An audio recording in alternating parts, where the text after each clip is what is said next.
Hey guys. Gentlemen, how are We you? are again. Dylan, it's snowing by you, I heard. I have my fleece on for you. It's like Thanks. 45 here. Well, I gotta say it's it's unusual to have snow this early for us in Virginia, but that's okay. And you know what? I'm wearing the polo from Agency VA. Agency VA, yeah. Like out in Vegas. Yeah. Great swag. Went with the name brand, went with Adidas. Very, very nice. I gotta say also reserves their hoodie. It's a Nike hoodie. That thing is pretty hard to beat. That's probably going on in a few minutes after the show. I don't have one yet. We did get some comments, by the way, guys. Nobody gives a shit about us talking on weather or swag. So, well, we're only going to talk about weather and swag then. Peter, you're bringing on another UK guest. I think half of our shows have been with UK guests, and I have a theory that you're doing it to make Dylan and I look like a couple of Yankee dum-dums. We have been talking about that, Peter, behind your back. Yeah, fair enough. No, it's fair enough. This guest is from the UK, but actually living in Munich, Germany. So, oh, really? All right. I'm going to be in Munich in like a week. Ooh. I'll have to let her know. I'll invite her to the March of the Krampuses that I'm going to. Yeah. That'll important be fun. To let we can certainly ask her about the nice side of living in Munich, which is a beautiful city. It is very beautiful. Yeah. They surf in the river there. Yeah, I've seen that. Yeah, I've seen that. Dylan, you'd look maybe not this time of year. River.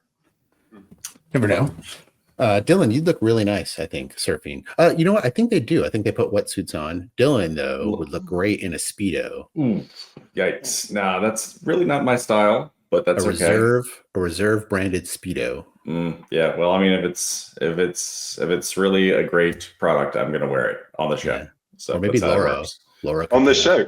Yeah, any swag given has to go on the show. So that's a challenge. We're back on swag just to annoy everyone. Yeah. Can't get away from it. We just like free stuff. So I've seen those videos of people surfing in rivers. I don't think I can. I've never actually tried to surf.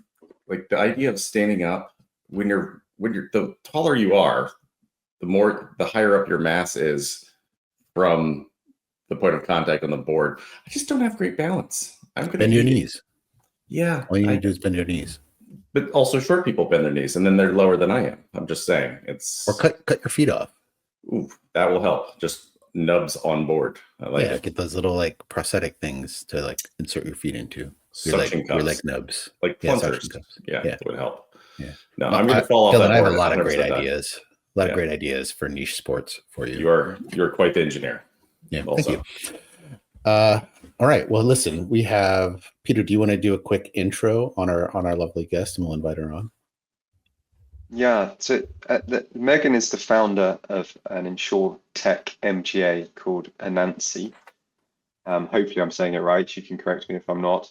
They cover all aspects of kind of the last mile of delivery insurance. So again, I'm really interested to understand what exactly that is in terms of coverage, etc. But what's fascinating, and I'll leave her to talk about it, is the amount of loss that happens in this. And you think about the amount of worldwide shipping and all the deliveries we all get to our houses every day.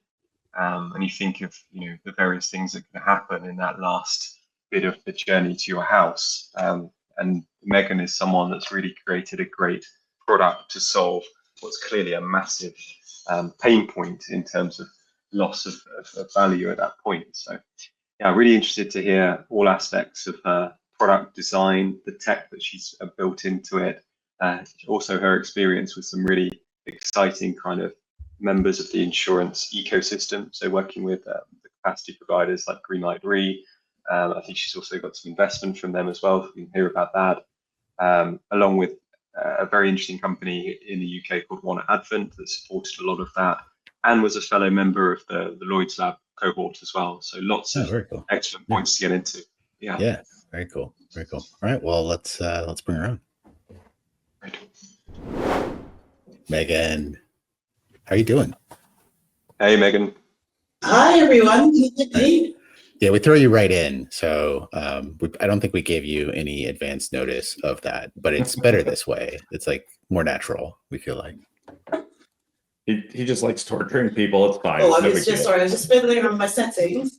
Yeah, good. You're at the Lloyd's lab today. Sorry, I was just okay. I got everything back. You're at the So Lloyd's thanks lab so today. much for the intro.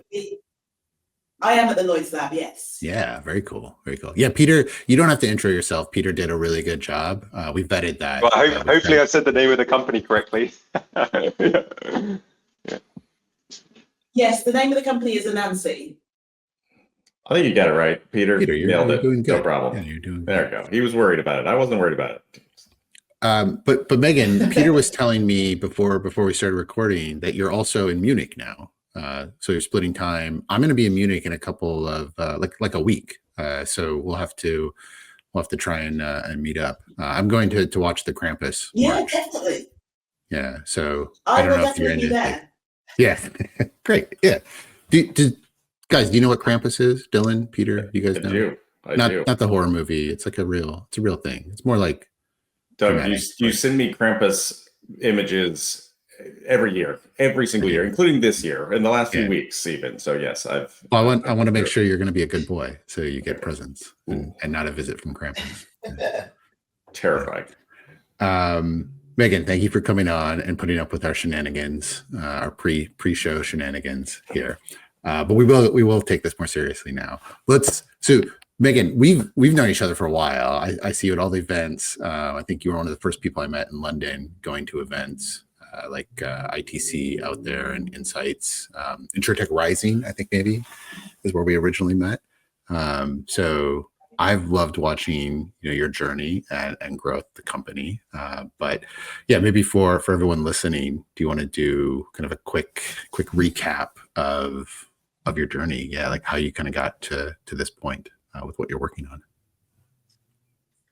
Yeah, I mean, absolutely. I mean, it's definitely been a bit of a twisting and turning journey. So, my background, not in insurance, I worked in a variety of different sectors. And I think the most relevant one was that I had a sort of machine learning and data science business. And that was really my first introduction to the insurance industry and, what was starting to happen. This was around sort of 2018, 2019 with new data sets, continuous data sets, and the novel insurance products that were coming through. And my previous background, working in B2B, VC, sort of made me think there must be opportunities here in business insurance. There was obviously a lot of innovation around pet insurance and home insurance and the sort of consumer and personal lines. But I think there was still a lot of opportunity to build the next generation of business insurance tools. So that was the kind of origin of Anansi in terms of the overall idea. And I also had an experience with e-commerce as well. And I could see how in that sector, for many years now, you've already got businesses sharing data between fulfillment centers and warehouse management systems for accounting purposes, customer service purposes, and all of these things were sort of speaking to each other without any involvement from the teams, and that data was being shared freely. But when it came to the insurance journey, that just was not part of it. So I thought there was an opportunity, in the embedded space to bring insurance to where these businesses were already sharing data and doing all of these things. And it was really bringing those two concepts together, which is what led us to found Anansi. And the reason why we picked shipping insurance was really, it seemed to be the marriage of those two things. There's a huge amount of data available, from the tracking that you can plug into from the warehouse management systems. So we thought that was really a really great use case for us to start with our product. And then I guess as we brought in advisors with much more experience in insurance than us, what we realized is that actually in insurance it's quite difficult to jump from one sector to another. So we ended up just essentially, our mission is to build the category leader for goods and transit insurance. And what we're really focusing on is the last mile, because that represents about 50% of the costs of shipping. And many of the businesses, in fact, nearly all the businesses we speak to, have a massive underinsurance issue in that part of the sector. And really the goal is to open up a new type of insurance to cover the loss that our clients are facing. So you said 50% of the cost of shipping is last mile. Is that inclusive of insurance loss, or is that kind of another category of expense in there? And maybe even I'd be curious on the breakdown of loss between last mile and the other part of the journey from just a pure loss perspective. So essentially, just so in case people don't understand the distinction between the first mile, the middle mile, and the last mile, typically if you're a retailer, the first mile is when you're shipping items from, say, China to a fulfillment center, say, in the US. That would be the first kind of port of call. And normally those are very large shipments. They could be in the sort of $50,000 to $100,000. Then the middle mile would be, again, slightly broken down. So it's sort of a level smaller of magnitude, but then those items might be going from warehouse to store or warehouse to warehouse. So still quite large combined shipments. Typically, those are covered by the general business insurance that the retailer or the fulfillment center would have. So at this point, we're not trying to kind of displace an existing product that already works. What we're focused on is the last mile, which is when those shipments are broken down into individual parcels. So these are the parcels going from the retailer to you or I in our homes. And, although this sounds like, the smallest part of the journey, it because of the complexity, which increases exponentially when you're starting to deal with the millions of small shipments and are not super high value. What you find with a traditional insurance product is that those are excluded. So if you're a large retailer, anything under sort of the 5,000 or 10,000 mark is just not covered by those policies. And that's really where the underinsurance happens. So to come back to your question, Doug, that 50% figure includes the losses as well. So that would be a kind of cost to the client, essentially. Got it. Okay. And then, sorry, go on, Peter. No, I was going to ask a quite nerdy insurance question for once on this podcast, which is, so Megan, one of my doubts or misconceptions about these types of products, and I always find it confusing in the world of general cargo and this is who is the insured under an Anansi policy, because obviously you've got a lot of parties involved here, right? So how does that work? So it's actually pretty simple. So it's always business that is insured. So we're obviously a European business. So we've come at this from the European Consumer Act perspective. So in Europe, if you buy something from a store, essentially the store or the retailer is liable for that item until it arrives at your doorstep. And if the carrier is to blame, it doesn't matter what happens or who is to blame, ultimately that retailer still needs to refund you or send you a replacement item as a consumer. So we've always positioned this as a B2B insurance product where you, the retailer, because you're the one facing the loss ultimately, have now the availability of protection to fill that gap in your balance sheet for all of these small parcels that add up over time. So, because of the strength of this legislation, actually, I guess if I were being asked to visit the pay for insurance in the checkout, I could potentially challenge the retailer to say, well, I'm already covered under my consumer rights, so why should I have to pay more for insurance? So when we go to our customers, obviously there may be times when they want to basically add the insurance cost within the general shipping cost, like it shouldn't really be a visible cost, and that's definitely possible, but ultimately our contract is with the retailer. And I think the second thing, other than the Consumer Act angle, is it's a question of payment flows. So one of the key benefits that we're offering our clients is a regular source of cash back into the business. So you pay for the insurance, but obviously we pay in a very high proportion of the claims, and we pay those claims in cash. So, all of our customers are operating on pretty thin margins. Cash is king in any business. So, and, typically they may get a small amount of compensation potentially back from the courier firms, but that's normally around 15 to 20% of the value of the item. So this is where the balance sheet gap comes from. And that also only comes in the form of credits that you need to then spend back with the same courier. So again, it's not really furthering the business in that way. So you're in the EU now, and are there plans to try and expand this to other markets that maybe don't have the same consumer protections, and maybe you have to change how the product works or who the insured is or who's paying you? Or is it really kind of a focus on the EU? No, we definitely want to be a global business, and we've had a lot of inbound interest from the US, North American market. So that's definitely something that's on our horizons.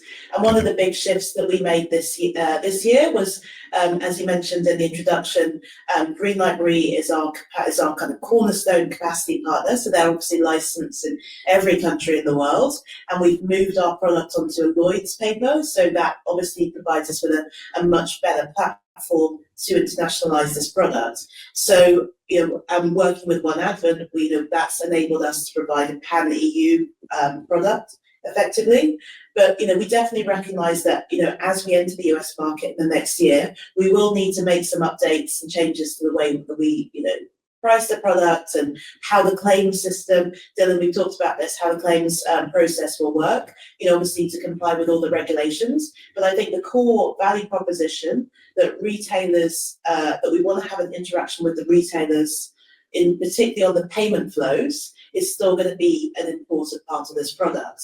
Because, what we've seen or what we've observed from the businesses that have the more traditional or the more familiar workflow in the US, where the consumer would tick a box, they would add insurance, and then all of the work is passed on to the consumer to fill in the forms.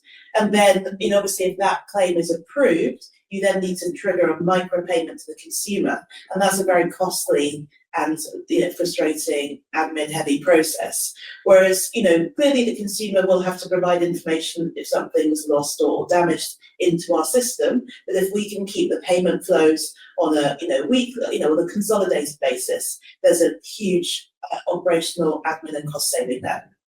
Yeah, that Greenlight crew, they're a cool bunch. They're very lucky to have you. Who are you working with over at Greenlight? Who do you like over there? I mean, we're pretty much working with everyone. So, Brian, we've obviously known for a long time, and Brian's okay. Brian's okay. He's fine, but he doesn't do any real work anymore. It's all the people under him that are doing the work. So you can tell us. You can let us know.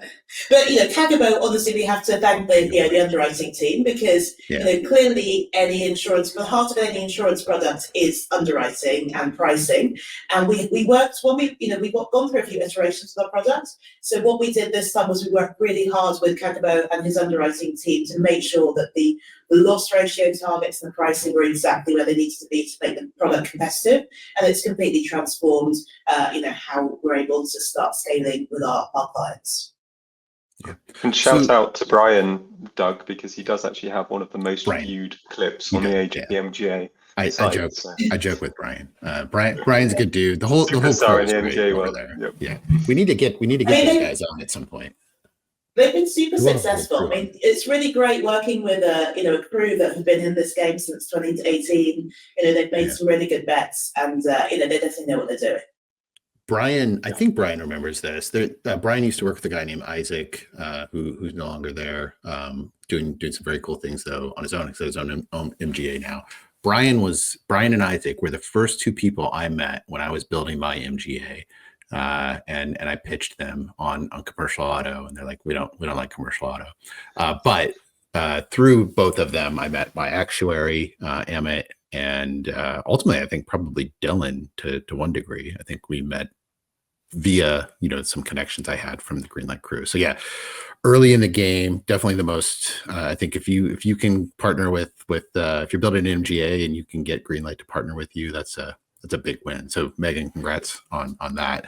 I'd love to talk a little bit about that experience, and then also the Lloyd's, like getting into Lloyd's lab, because so point of the show, right? We have hopefully other Megans out there thinking about building MGAs, whether they're from the insurance space or not from the insurance space, and kind of thinking about how they can build their journey and who the people they should be talking to. So I'd love to hear a little bit more about how you kind of pitched Greenlight and how that process went, and then also just Lloyd's Lab in general, right? For certain products, I think trying to get into the lab is it's not just technology solutions or vendors or data solutions they're looking for. They're looking for MGAs like yours. And so, yeah, I'd love to learn a little bit more about that experience. I have many opinions about this, having been in the game for a few years now. I think well, one thing. Let's start with the Lloyd's Lab, because I would say huge fans of the Lloyd's Lab. I mean, I think any MGA doing specialty lines insurance should definitely consider applying for the Lloyd's Lab and going through that process. I think that was one of the most transformational things that we did as business, just to have that level of insurance expertise through the mentoring process, and to have the just to really have access to the network.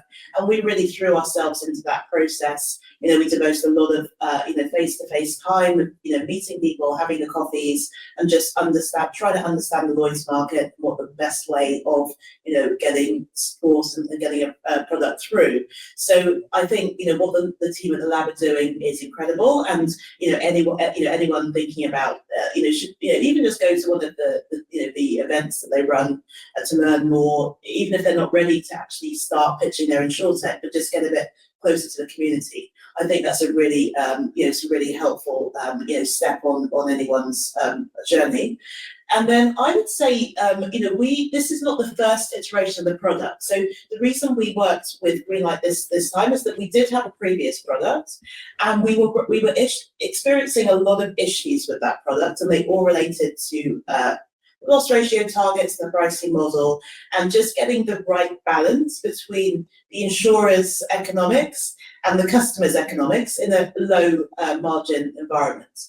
And essentially the product we had, we were getting really positive feedback from a tech perspective. When it came to pricing, we just kept on hitting a wall with our previous product.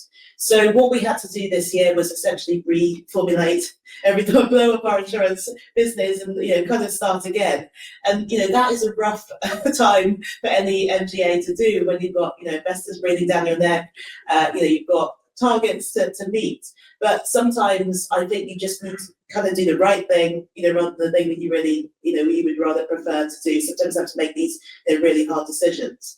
So, Greenlight obviously been around the block a few times, and I think their approach is very pragmatic. I think they obviously understand a lot about the logistics space. They've made a couple of previous, they've got other opportunities that they've backed. So they've been watching and kind of waiting, so they know what they're doing. And we were able to go in, since we'd already got a lot of feedback and some data, we were able to go in with data to kind of prove where we needed to be. So that was an easier process. I think one of the real fundamental problems that any MGA has in comparison to a B2B SaaS business is that once you have a product, it's a really difficult process to make any changes to the product. Whereas, if you have a B2B SaaS business, you just throw something out there, get feedback, and you can iterate really, really quickly. And we just can't do that in insurance. And it's a really tough nuts to crack, to find a way to grow, but also find a way to manage that whole product process. I mean, I think, again, the team at Greenlight have really got that. I think we haven't seen that level of sophistication so far, because every time we meet Greenlight, they always say, "Do you want us? How can we help you? How can we make any changes?" And I think there's just having just one initial cornerstone that really wants to get there, to roll up their sleeves and help you, I think is definitely a really good path if any MGA has the opportunity to do that, to go down. That's great. Megan, so tell us a little bit about the makeup of the company today. I know there's a lot of tech is a key component of your business. So what does the team look like, and how's that evolving? So, I mean, the team is pretty straightforward. So, yeah, we obviously have our tech team, but it's a small tech team, and actually, it's really interesting. We were just talking about this earlier today that with the advent of AI, where everyone can kind of supercharge themselves, I think the size of businesses is going to be significantly smaller than business that was set up 2 years. Even 2 years ago, let alone 4 years ago. So we've got 3 developers and products, head of products and engineering. We've got and on the insurance side, we obviously have our head of underwriting, head of delivery, and sort of the claims. I mean, a lot of the claims are automated, so in the operational team deals with claims, and then we have a kind of marketing stroke sales. I saw Dylan perk up when claims were mentioned. Dylan's our resident claims expert, so he's going to have some questions there. Megan, it is amazing what you can build today with smaller teams. We talk about this probably daily internally with the company that I'm at now, where the MGA that we built, it took us twice as long with twice as many people to build some of the systems that we're building almost weekly now, and with a much smaller team. And I think there's this, whether you're an MGA building some technology or a vendor, to any space, not just in insurance, there's a real, I feel like there's a kind of this gap that's taken place where anything that was built before that is more expensive to maintain. And it happens so quickly. It's not like these are 20-year-old systems. These are like, they're built, in the late teens, maybe even less than 5 years ago. And it took 30, 40, 50 people to build enterprise systems, whereas now you can kind of build enterprise systems with 5 people and so quick. So I love that you're all taking advantage of that. So I think that's just one way you can really cut costs internally for yourself. Very cool. And I think that's Dylan, important because. Sorry, go on. Yeah, sorry, I was just going to say, just to add to Doug's point, I think that's really important because anyone starting MGA also needs to understand the business model, because MGAs are a low margin business. So you need to be very aware of your cost base and, what way you need to be in terms of, commission in order to, make your business work. And that, so that can, mean, you need to get to quite big scale to actually, have a viable business, and that's something which I think is very much on the agenda. Is fundraising is getting much more difficult. Not that it was ever particularly easy, but it's a good opportunity for us to like our every show. I feel like it's important for us to make fun of the VCs that invested on gross written premium 5 years ago. So Megan, thanks for the easy layup there. All right, Megan. So I know that Doug was teasing about the claim side, and obviously you and I have already met a couple of times. So and actually, Doug, I think you're the one who introduced us, so she already knows. But love to talk a little bit about that claim side, and are you what you're doing with your claims, TPA versus handling in-house? Is there any insight, I guess actually rather oversight of the claims any claims that are being handled externally? Could you talk a little bit about that? So what we're doing at the moment is we are handling claims in-house. And, I guess the reason for that is that we have a semi-parametric claims process. So this is a really key part of our proposition. So how our shipping insurance products works is that we have a data connection into the warehouse management system or whatever data point we can access the shipment data. We then have our own data set. So this is fraud data, fraud checking data, and also the tracking data, which we integrate into our systems. And then essentially an item leaves the warehouse, so we already have a lot of information on that item. If the item is marked as delivered, the policy ends. So it's a kind of maximum 60-day period for a policy, essentially. So there are 2 things that can happen. So one is the item arrives, but it's damaged. And in that case, that's the non-parametric part of our process, because someone would need to inform us that item was damaged and provide some evidence through our API and our system. And on the loss side, what we're trying to do is to avoid unnecessary human interaction. So because we're mainly working with, very high volume, very large retailers, one of the key propositions for them is to reduce the amount of touch points with all of these individual claims, which can be thousands of claims a day in some cases. So, essentially what we're doing with our tech is to, use the data to identify items that haven't arrived or not, there are no further tracking updates. And then those are ones where after a certain number of days, we would just create a claim and that would just pass straight into the system without any oversight, because we already know what's in the shipment and all of that claim data is pre-populated. And then it's really the edge case. We're trying to minimize the number of edge cases that someone has to actually review on the customer side or on our side.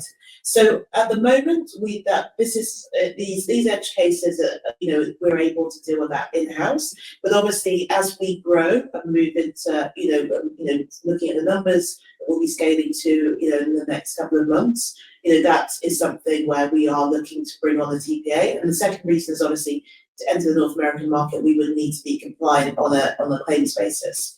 So we're definitely excited to look to see at the right moment when is the right time to activate that TPA process, and that would again just be for the edge cases. We would still be dealing with the vast majority of our claims through the platform itself. So it's more of a kind of checking on where there are issues with the data, and then obviously when it comes to the underwriting side, having it's a data-driven underwriting process essentially. So because of the maximum 60-day period for the policy, it can be quite self-reflexive in terms of making updates to the pricing model and having those those discussions with the clients on performance, and also looking to see where improvements can be made as well.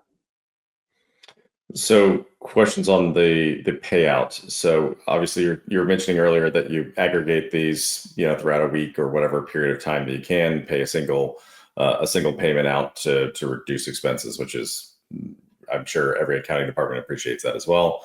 You probably provide them with all the information so they can reconcile with that single payment. But how are you determining how much you're paying on a claim by claim basis? Is it the retail value of the item? Is it an agreed value? What does that look like? It's typically the retail value. So again, we just want to keep it very simple. So for most of the retailers, the balance sheet they're facing is that they sell something, the item goes out, but they have to refund the customer the full retail value. So definitely the preference is typically that they would get the full retail value back as the claim, essentially.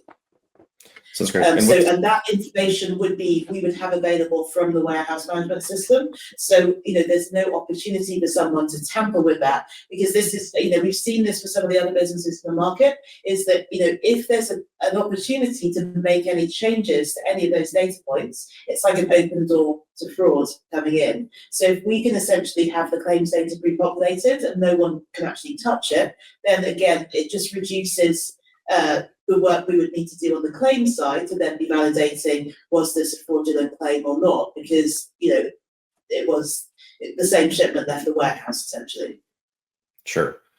And so I guess on that fraud side, is there a potential for what happens? I guess it's could be fraud on the business side, but I doubt this is what's happening. What's probably more frequent is that there are price changes in a item quite regularly, right? So the same item, is being sold pre-Black Friday for more money, and then at Black Friday it's cut down significantly, and then after the sale period it goes back to some middle level.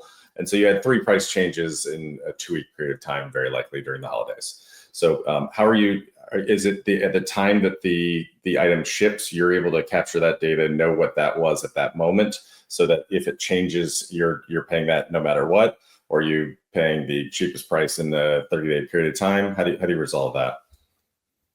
Yeah, so we would be paying the spot price. So essentially, whatever price it was sold at is what we would be refunding the customer. I guess the issue for us is more the average price. So when we initially price our the generator price for our customers. Again, this was one of the big changes between our previous product and the new Greenlight product, is our customers just wanted a cents per shipment price. they didn't want to have a percentage that was, liable to change based on, whatever was happening at the time.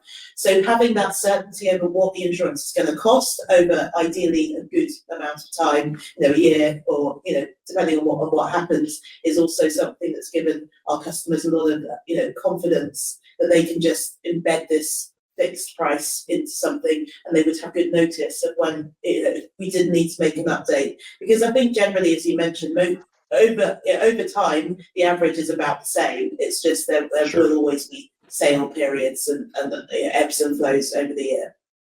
Absolutely. That's I think one of the things you just brought up is one of the most important parts of creating a product, and that's simplicity, right? It shouldn't be overly difficult. And I think insurance fails to do that on a regular basis. We continually make things massive, long policies, a huge number of endorsements, especially in excess and surplus lines in the States. I know it's just an enormous number of exclusions and conditions, sublimits, et cetera. And that's it's really tough. And that's for a commercial client in that case. The vast majority in us being to commercial entities who can pay people to determine what this means. But also on the personal lines, it's just so difficult. We make it too difficult, and don't use plain English enough. When plain English can do, let's use that. So I love that approach, the simplicity. Dylan, when we've talked about this in the past, though, like even when we were working on policies at Stable, I think there was some real concern about getting too cute with language, right? From like a claims perspective, because these things have been litigated to the point. Megan, maybe this is more of a US problem than an EU problem. And I think it was along the lines of like the Lemonade 2.0 policy or whatever, where they were taking a shit on all of the very dense language. And I think I probably drank that Kool-Aid for a minute, and you're like, no, hold on. There are reasons that we state these things this way because of case law and because of like our litigious society. So that's great to make it more simple, but also probably there's reasons for it. I would guess. Correct. And I think this is something. Yeah, sorry. I think this is something also anyone coming in as a new MGA really needs to be aware of, because it is very easy to sort of come into the industry and think this doesn't make any sense. Let's just do something really super simple. But actually, when you dig into it, there's generally good reasons why things happen. So that's just something. It's really important to have a kind of respect for what has happened in the past.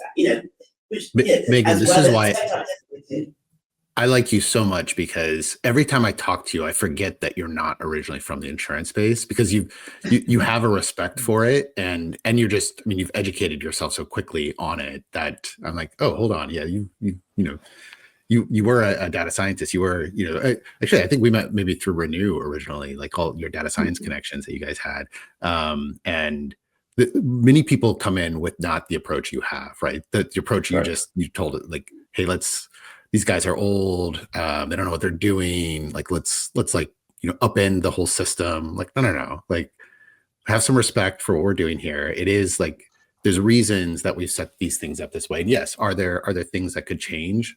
100%. But let's not forget that it's a system that's been built, and probably, built in a certain way for very specific reasons. And yeah, just the respect that you show for it, I love, and just the way you've educated yourself really shows like how much you do respect it. Couldn't agree more. And going to both your points, really that litigation that's occurred provides case law. There's precedent for the language that's been used now thousands of times in court, and that becomes an issue if you change it. If you have something that's completely fresh and new, it's never been tried in the court. That said, ambiguity always goes to the person who accepted the contract, which is the policyholder. And so contract of adhesion. Yeah, Dylan. Great principle. One bit of Latin I know, Doug. Contra properendum, right? Yeah. I try to fight Dylan's boring claims conversations with my own boring regulatory conversations, just to like one up him. Megan, I have a very important question, Peter. This is probably the most important thing we'll talk about. I always doubt you when you say that. Yeah, no, it's gonna be about her dating life or something absolutely ridiculous. Yeah, we're saving that. Have you adopted a dog in the last 6 weeks? This, Dylan, you will be all about this question. Okay, all right. Here we go. How and do you even in the EU is this important? Porch thieves. I heard you say earlier, yes, ends when it's delivered, but surely this must be something that kind of is in your purview. Maybe you don't cover it, but is the concept an issue in the EU? And will you, maybe with policy, start giving out glitter bomb boxes? If so, I'm signing up. Happy to join in. This was an important question, Doug. I stand corrected. Dylan, I come with the hard hitting stuff. Impressive. Yeah. No, this is an important question, and essentially, with this product, what we want to do is essentially ensure the risks that our customers are facing. But obviously, from the capacity point of view, this is a grey area for on all sides, and it's not really a cut and dry type issue. So from our customers' perspective, the key things that they deal with are no scan errors. So an item leaves the warehouse and then no one really knows what happens to it. And then the second key issue is an item is marked as delivered, but the courier says it was delivered, the customer says it wasn't delivered. And then the question is, what happened? Obviously in the EU, we don't have people throwing boxes as much as they do in the US over the fence and then just kind of leaving it in someone's garden. But I think definitely in post-COVID, there are issues around what is considered to be a safe location for an item to be delivered, and when is the hold off. So it's not going to be, oh yes, we definitely don't cover it, or yes, we definitely do cover it. I think the starting point is we want to cover the risk. We want to make sure that from a as the sort of MGA, we are protecting our capacity partners' balance sheet and not just approving every claim with no valid evidence, but equally all valid claims need to be paid. So we have less wriggle room than if this were just a non-insurance compensation to say, no, we're not going to pay this, or because without any really kind of due course. So it's a grey area certainly in the EU. As we expand the product into the US, clearly porch piracy is pretty much the key risk. So I think it will have to be part of the product. So we'll have to have slightly different policy wording, and obviously the claims process is different anyway. So, but I think it's not really a separate thing. Again, US customers will expect the item to be protected from when it leaves the warehouse to when it arrives in the hand of the customers. So it will just be a slightly different policy wording, pricing model, and claims process. I'm going to call Brian up right after this and ask him to throw in like LAEs for building glitter bombs, where you guys can send those out to high porch piracy areas. I'm feeling this is a good idea. Megan, have you seen these videos on YouTube? I just need to make sure you understand what Doug is talking about. Have you seen all these people? I have no idea what he's talking about. So. Sorry. Okay, so these gentlemen decided to engineer packages to deter porch piracy, and they have all kinds of different setups. Ones that explode glitter, just shoot out glitter. Ones that make all kinds of noise. The scenario is, right, that these porch pirates are taking packages off of people's porches, and they will, instead of having they'll mark it as like it's a PlayStation box or a Bose headphones box or something like that. And then they'll have like a video in it. So you're watching this person pick up the package, and they'll get in their car and it'll just explode, right? With like glitter or confetti, paint, or fart smell. And it's car great. crashes. It's like watching these people. Yeah. So there's probably other claims that are created. You probably don't want to get involved in this, Megan, but I'll send you some videos after this. It's pure entertainment. Just watching these people. We just absolutely told the whole world that we are degenerates watching these terrible videos. Yeah, no, they're great. Like I like seeing people. I like scammers getting scammed. It's fun to watch. I mean, I think the dirty secret here is that a lot of the there is a lot of fraud in the delivery network. So the issue is that an item goes into the delivery network and it doesn't come out of the delivery network. So it's not just it's not just criminals on the doorsteps. There are, essentially there's a crime happening in multiple touch points of this parcel shipment. So, having a more data-driven product, which is what we're, putting into the industry, one of the overall goals is to really try to understand where are these losses happening, and what are the patterns that we're starting to see in terms of postcodes, types of items, and ultimately find a way to essentially start to reduce some of these losses for our clients over time, just by better oversight, essentially. That's interesting. Yeah. So like in essence, like kind of inside jobs, right? People are maybe not organized in a sense, but people that are a part of the organization, part of the shipping process are involved in taking these things and some of the losses. They definitely are, and we have evidence of that. Yeah. Yeah. Interesting. So Megan, I guess what happens once you get that information? Because will the EU specifically allow you to actually make underwriting decisions based on that? For example, increasing rates in certain areas where there's high levels of theft. So yes, we absolutely can. I mean, obviously, we're mainly working with very large retailers, so they would be operating across actually global retailers, to be honest.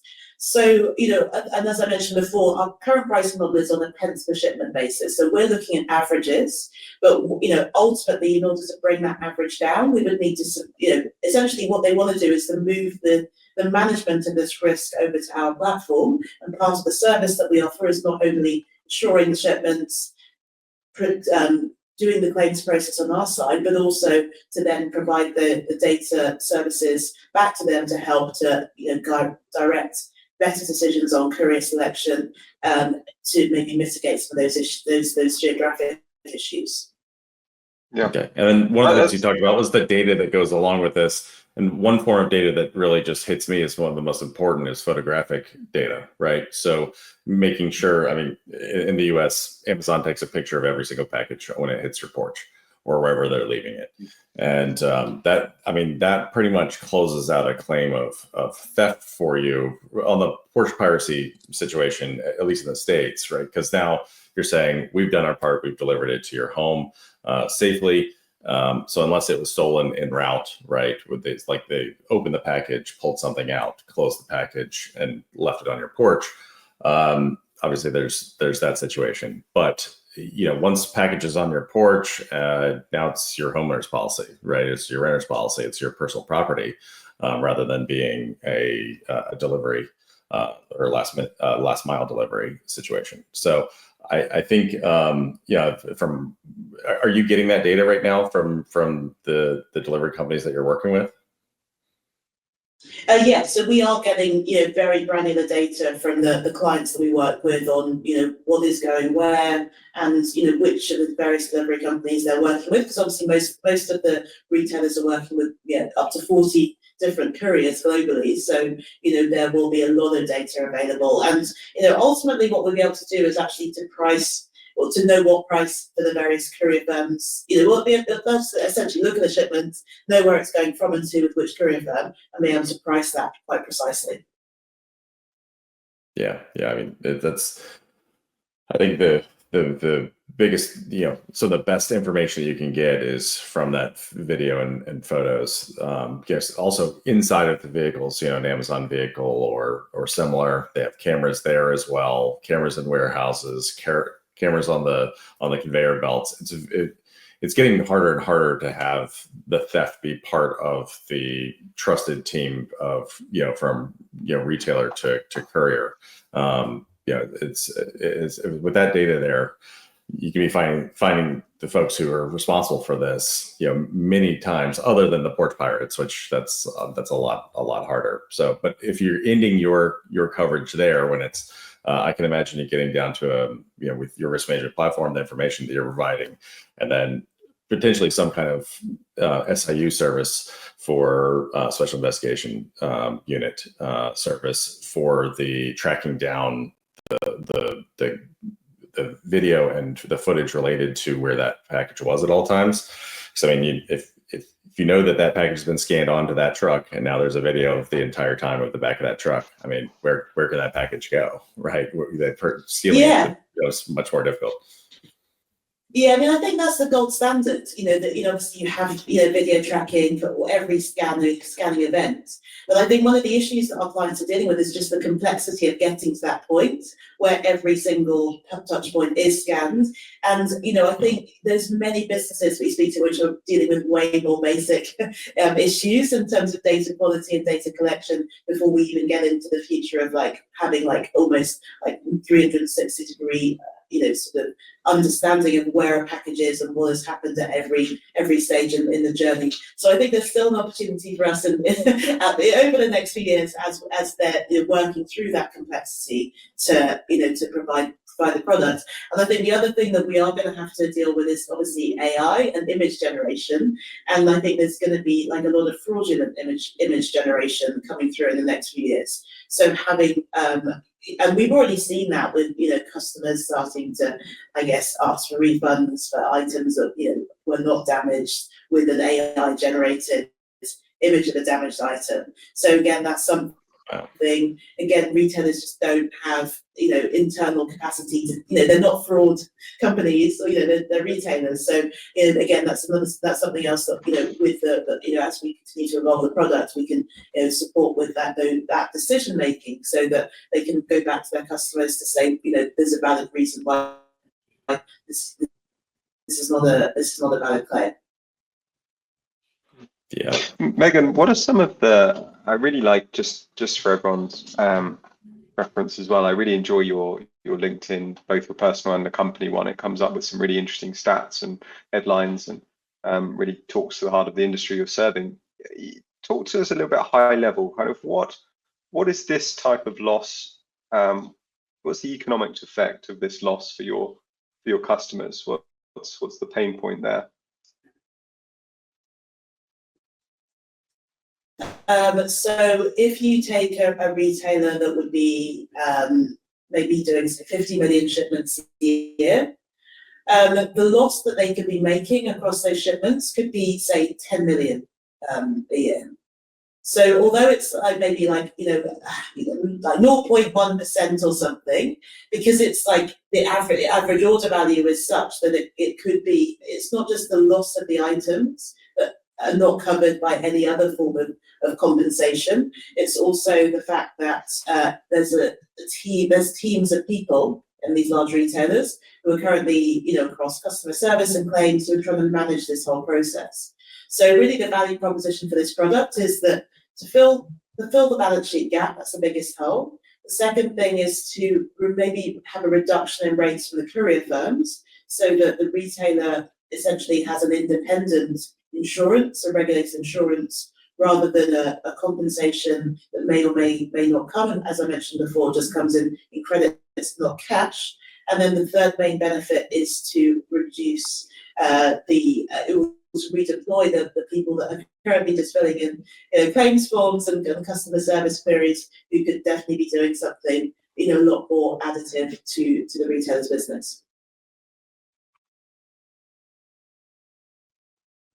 So Megan, we've talked a lot about the MGA and your journey there. Let's learn a little bit more about Megan. What do you get up to? What's some fun stuff you do outside? I know you're probably working 20-hour days, as all entrepreneurs are. But when you get a little bit of free time, when you're about to let loose, other than joining the Krampus March next Sunday, what do you like to get up to? Well, I mean, the reason I live in Munich is it's just a really great city to be in terms of access to nature. So I do the fact that we've got the ski season coming up, so we can go for weekends, day trips to go skiing, and then in the summer we've got hiking and swimming in the lakes that are around by. So yeah, I do like getting out to nature, getting away from the computer, getting some fresh air, which is much needed when you're spending the rest of the time building a business. And traveling as well. So that's what I like doing. Have you tried the river surfing in Munich yet?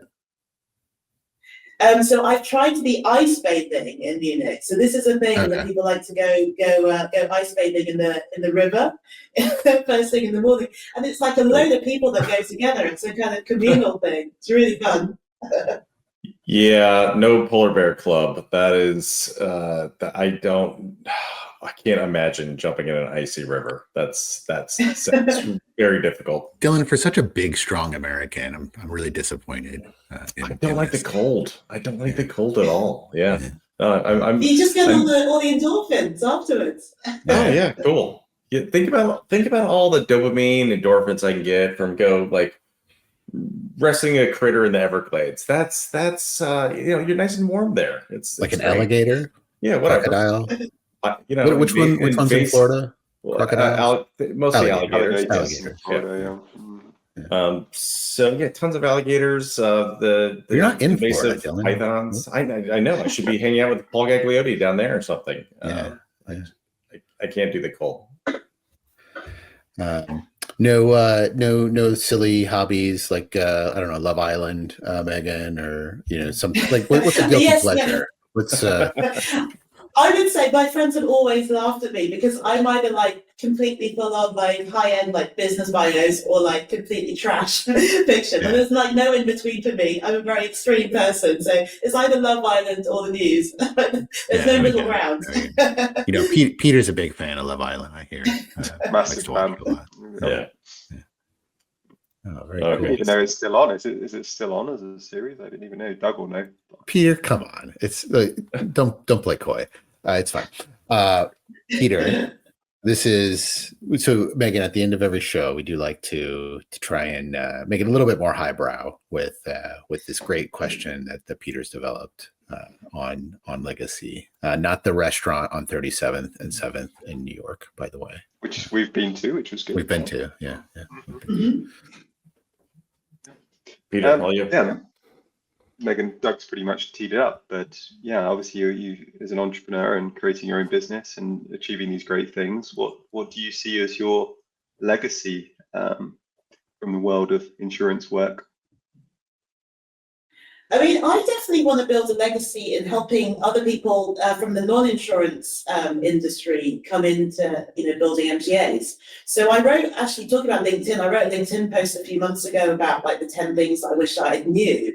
And, that was something that really seemed to resonate with a lot of people who were either had built MGAs or thinking about it. And I would definitely love to do more around that space. I also want to help bring more diversity into the insurance industry. So I was working previously with Insurtechs UK on a voluntary basis as the chair of the diversity and inclusion subcommittee. And I think that's also really, as an industry-wide journey that we're going on to just raise awareness of the insurance industry, bring more people from a variety of different backgrounds, neurodiverse people into the industry, and to kind of celebrate that as well. So and obviously build Anansi into the category leader in goods in transit insurance. So those are the three things that I'm really committed to working on. Amazing. Love that. Megan, speaking of diversity, I think we need a little help on our show. So I don't know if we want to get rid of Peter or Dylan and have you replace them. But please get rid of me. Please get rid of me, Doug. Been begging. You've got me locked in this contract for decades now. I didn't read. It was too complex. It's this terrible contract of adhesion that I just didn't read. And now I have to work for Doug for years. Forever. You signed your life away. Yeah. It happens. Blood in, blood out, Dylan. Listen, I'm a sucker for a few things in this world. He was like, I got this great chocolate collection from Costa Rica, and I want you. Hey, let me just here. Can you just sign here really quickly? And I just didn't read it all. And meanwhile, it was a bag of Hershey Kisses. Yeah, see, it was definitely made in Puerto Rico, bought in Puerto Rico. Yeah. There we go. Costa Rica, sorry, wherever you said. Costa Rica, yeah. Megan, thank you so much for joining us and putting up with our shenanigans. Cannot wait to see. Seriously, I'll follow up after this because it'd be great to connect. I think the March of the Krampuses is on Sunday, It's on Sunday. Yes, it's a Sunday, 3 p.m. I think I may have some children and children with me as well. All my kids will be with me, and I'm looking forward to scaring the shit out of them and reminding them that there's still 2 weeks until Christmas and a lot of presents. You know, I'll ask them, do you guys want to get an Anansi policy? Because these gifts might get lost in transit. So I'm borrowing some children to justify my you going to the Krampus. I want to know how that conversation went, where you're like, "Hey, I need to borrow your kids. I'm gonna scare the shit out of them." No, my friend is coming too. We're gonna go to this. We're gonna like make sure they understand like that there's an evil side to Christmas as well. Oh boy! And thank you so much for the invite. I really enjoyed the conversation. It's great to see you guys all again. Thanks, great to have you. Thanks, Megan. Thanks very much. Great afternoon. Bye-bye. Thank you. Bye. Bye. Oh, great, Peter. Good guest there. You always bring the great guests. She's such a sweetheart. She is. Very nice. I think I met her the first time in person in Columbus at Scout, and it was great after a Doug introduction, I believe, and we were just talking through the claims process and what it looked like in the U.S. and it's just I love this type of, oh my goodness, yep, there we go. Oh, man, these are the pictures I get, by the way, in text messages all the time. Just every once in a while, I want Dylan to know that that shit can go wrong for him if he's not a good boy. So there's like 100 of these Krampuses, but it went on for like 2 hours.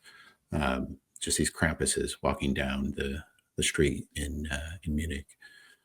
Is he wearing a belt and nothing else? That's brave. Yeah, I mean, he's got fur. Or he's got it's like Winnie the Pooh. You know, he can wear a t-shirt and no pants.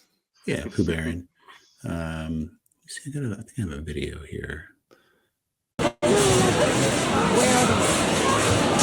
These guys just so scary. I love it. Can't wait to. Peter, you should come. Bring your 6 months old, 9 months old now. Your baby. 9 months old, yeah. Yeah, perfect time to introduce him to Krampus. I'd love that. Yeah. Oh, Doug, what are we gonna do with you? Sorry, back to Megan. What great product. Like one of those things where it's just been fun to watch her journey, and true entrepreneur as well, because we're kind of figuring out what works, what doesn't work. Has not given up. And now has, very, very successful company, and soon to be much more successful. I think just the Greenlight seal of approval was amazing to see in the Lloyd's lab, and just one of those people who just kept pushing. So very. Do you think what I like is it's real entrepreneurship, because she's had to revisit the product design, doing it with a lean team and not raising ridiculous amounts of money. Like doing it in a sensible way that's building a company that can last. And I think we're all pretty much aligned on those are the type of companies we really like and admire. So, yeah. Great. Yeah. Not flash in a pan, like nothing given to her, right? Not, I think there's other great companies have been built where it's just been easier. But it's fun to just see her keep building. So cool. Peter. Yeah. Thanks for, I should have brought her. You beat me to her. You got her on. But, she's a friend of everyone on the show. She is, yeah.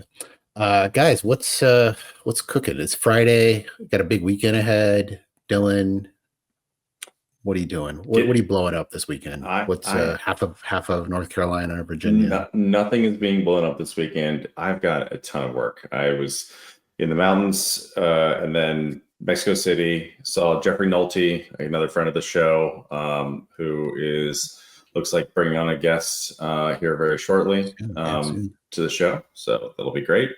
And then you got really sick too, didn't you? You got Montezuma's Revenge. Gee, I was going to bring it up. But you texted me disgusting. Just it was horrible. I was like, "Why are you telling me this stuff?" I'm eating. I don't think it was as disgusting as you say, but you took pictures. There were no pictures. Liar. Anyway, but yeah, it was a rough for a few days. So I'm just catching up on work. It's an incredible amount of work that needs to get done here for the holidays. So Yeah. and I'm Should headed we, up to New York on the 14th. Are you going to Oh, be you around? are. Well, no, I'm going to be on the 14th is the Krampus parade. Oh, yep. Yeah. Gotcha. Sorry, Yeah, I got it's more fine. important things to do. Yeah, I'm going to be looking at actual monsters walking the streets of New York City. So, that's okay. Drugged up. Should we a little bit of congrats for your daughter, Dylan, who like really roughed up some other people yesterday on the track and field course. What is it? Long distance, 1,000 meter. She did 1,000 meter in the in indoor track and placed second. So indoor, she did very well. Track. Yeah. That's I would. amazing. You sent me the picture. I didn't look very hard, and at first I was like, "Oh, 100 meter, 3 seconds. That's really good." And then I looked at it again. And I was like, "Wait, 3 minutes? That's not good." Then I looked again. I was like, "Oh, 1,000 meter. Got it." It took me a while. Dylan. What was her official time, Dylan, for that? So I actually this is all about some high school sports drama here. They have the official tracking machines and everything, and I was recording the official race clock as she ran through it, and it was 3:33. Nice. Not the 3:36 that they sorry. clocked her at. So you did you? That's very fast. Amazing. Yeah. Did you go talk to them? Did you throw the yellow challenge flag? This is the first meet of the season, so we're gonna let that one go. It's okay. Yeah, you didn't want to get up in their face. Yeah, it's okay. All it's right. okay. I'm gonna send an anonymous note in to Sounds good. School district. Yeah. And again, we were just talking about this last night, but small world. Jen Linton, another friend of the show. She is the founder of Finris, and she's also based in Richmond. And our kids are on the same track team. So, and they were small competing. Insurtech world. Were they competing against each other last night? They're on the same. They're on the same team. Same team. Okay, yeah. but it's an individual sport. Or you kind of it's your points are based on are given to the team, so it's definitely a team sport. You just want to run the fastest you can, of course. But you're not like I scored more points than you. I don't even know how the points work, honestly. I really don't. All right. Yeah, she's probably listening in the other room to me right now, talking about her. Yeah, hopefully. She's like, "Why are you talking about me on the podcast?" She's going to go back and be like, "Wait, I did score more points than everybody. I should get more things." I want to cause a little dissension here. Well, thankfully, I'm on these headphones and she can't hear you. So, damn it. Okay, guys, it's good seeing you both. Yes, absolutely. Let's try and let's hang out some more. Let's do these more often. Sounds great. Hopefully next week. All right. Chat with you guys later. Thanks, guys. Bye.